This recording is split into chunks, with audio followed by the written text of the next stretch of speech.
जिहेतु दिनै 17 जानुवारियाव गुवाहाटीयाव बागुरुम्बा मोसानायनि दोहौनि दिन्थिनो जानायनिफ्राय दिनै जात्रा गिबि माबायदि फिल?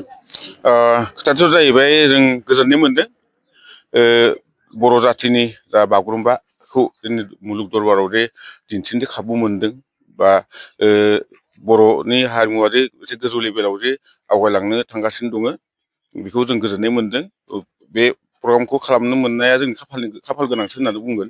जियानो जादों बे जाय बे प्रग्रामखौ खालामनो हादों दा आसाम गभर्नमेन्टखौ जोङो गोजोननाय बावनांगोन, बाख्नायनांगोन आरो जोङो गोजोननाय बावदों आरो। धेमाजिनिफ्राय 300-400नि खाथि खाथियाव दङ। माबायदि बे हाबाफारिया जाफुंगोन होननानै आसा? हाबाफारिखौ जोङो एकदम गासिबो रोंखा राखा नालाय, ओमफ्राय आवगायखानायखा रोंखानायखाय ओमफ्राय जों माखासे इयाव मास्टार ट्रेनार थिनहरनानै फरमेसन माखाखौ देखायबाय, डिजाइन माखाखौल' जोङो फोरोंफैनो मोनदों।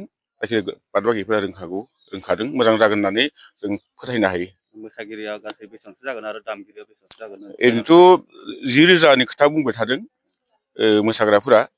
मोसाग्राजों दामग्रा देग्राजों आरो दा बेसे जायोथाय खमायनोबो हागौ।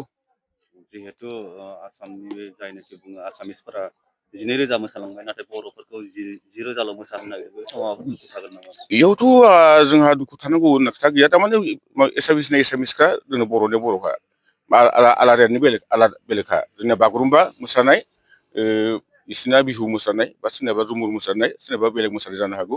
बेवहाय जोंहा दे बेयाव खम जाबादि जोंनिया दि गाहायाव थांगोन बे नङा आरो। गोजोननाय मोनदों आरो दिनै बाहागो लाहैगोन, दिनैनिफ्राय थांगोन आरो सानबेसे आरो ओजों फोरोंहैबावगोन?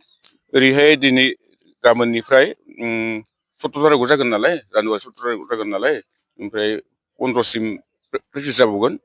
बेनि उनाव 16 तारिखआव रेस्ट लागोन, डाइरेक्ट 17 तारिखआव श' जागोन आरो। जिहेतु भारतनि गाहाय मन्थ्रि बिथाङाबो बाहागो लाफैगोन बे हाबाफारियाव।